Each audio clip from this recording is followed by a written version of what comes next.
for inviting me to be here today. The issue in the two cases before the Supreme Court is whether it's constitutional to assign students to schools on the basis of skin color because the local jurisdictions think they have a good reason for doing so. And more specifically, because the local jurisdictions have found some social scientists who will testify that there is a good reason for doing so. I think the Supreme Court is going to reject that argument, and rightly so. What the Supreme Court will do is apply strict scrutiny to it. Ted Shaw is going to argue that the Supreme Court should not apply strict scrutiny, but that's not going to work. They will apply strict scrutiny. And that means that the school board is going to have to show that they have a compelling interest for this discrimination, and that their use of race is narrowly tailored to that compelling interest. This morning, in light of the shortness of time, I'm not going to talk about the narrow tailoring argument. I will just mention that there are a number of reasons that the plans are not narrowly tailored, and actually the brief filed by the United States does a good job of explaining why. I'm going to be focusing on the compelling interest point. And by the way, today on National Review Online, I've posted a column that goes into more detail about why there is not a compelling interest in this case. But basically, there are three problems with the compelling interest argument that the school board is making. First of all, as I said, it relies on social science evidence that is disputed and controversial. They have their social scientists who say that there are all kinds of great educational benefits that accrue from going to a racially balanced school.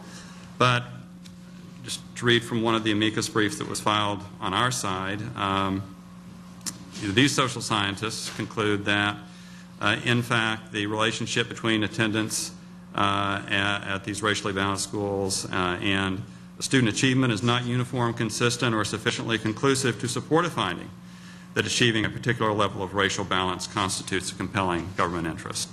The racial balance in K through 12 schools and such social outcomes as racial attitudes, prejudice, race relations, and interracial contact, again, that there's no evidence of a clear and consistent relationship between racial balance and these outcomes. Indeed, among the better designed studies, more show negative effects on white attitudes than positive effects. The fact of the matter is that you can find social scientists on both sides of most issues in the United States today, and that's been true for a long time. One of the things I did when my organization was filing an amicus brief in Brown versus Board of Education was go back and look at the amicus briefs that were filed then. And while, of course, the social science data on which the Supreme Court relied in Brown has become famous, there was plenty of social science data on the other side, too, including testimony by the chairman of the Department of Psychology at Columbia University, testified in favor of segregation in one of the companion cases to Brown. The brief filed by Virginia said that the experts on the other side were by no means the only experts who testified before the court below, that they had presented 4 educators, a psychiatrist, and 2 psychologists, all eminent men whose work is supported by other outstanding scholars. In another earlier Supreme Court case, Sweat versus Painter, the state of Texas cited a prominent social science at the time, and also Dr. Charles William Eliot, president of Harvard for 40 years, who concluded after a tour of the South that, quote, if in any northern state the proportion of Negroes should become large, I should approve of separate schools for Negro children. So the point is that I don't think the court is going to want to rely on something as manipulable as social science evidence to find that something as divisive and problematic as racial discrimination is justified. And not only is the social science evidence controverted, but I think it's important to keep in mind that the argument here is not that it would be impossible to educate children without having racially balanced schools. It's only that there will be marginal improvements in some parts of the educational curriculum in some schools. So it's not as if on the one hand we have that it would be impossible to achieve some compelling interest without the use of race. It's only that there's going to be some kind of marginal improvement, and indeed that whether even that marginal improvement exists or not is something, as I said, that's controversial. Finally, the other point that I think the Supreme Court is going to recognize is that there are costs to engaging in this kind of discrimination. And I don't think that you can evaluate whether an interest is compelling or not without considering the inherent costs of the discrimination. Obviously, there are going to be many instances in which people are told that they can't attend a particular school because of their skin color. This is personally unfair. It sets a disturbing legal, political, and moral precedent in favor of allowing government discrimination, creates resentment. It teaches that racial identity is very important and tells us something very significant about a person. It encourages the embrace and exaltation of such a racial identity, as well as a victim mindset. It gets government actors involved in unsavory activities like deciding which racial and ethnic groups should be counted and how. It's interesting, in one of the fact sheets that you all were given today, and this is perfectly accurate, points out that, if you read it carefully, that in Louisville, the balancing was done based on whether you were black or not. In Seattle, the racial balancing was done on the basis of whether you were white or not.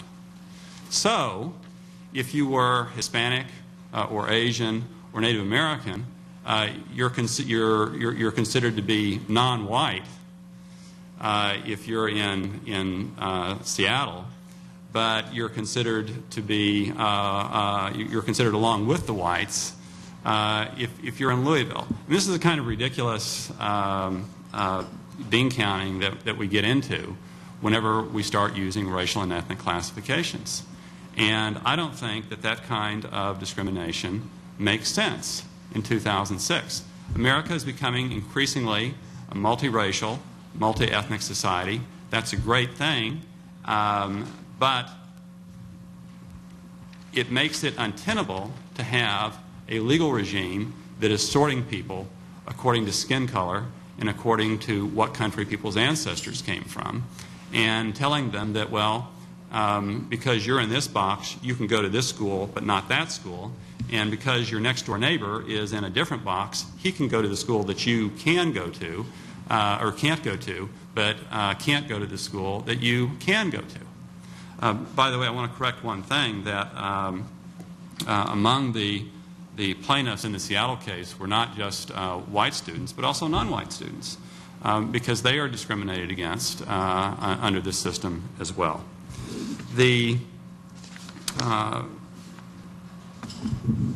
Well, I think I'll just stop with that. I don't think that the Supreme Court is going to be receptive to a claim that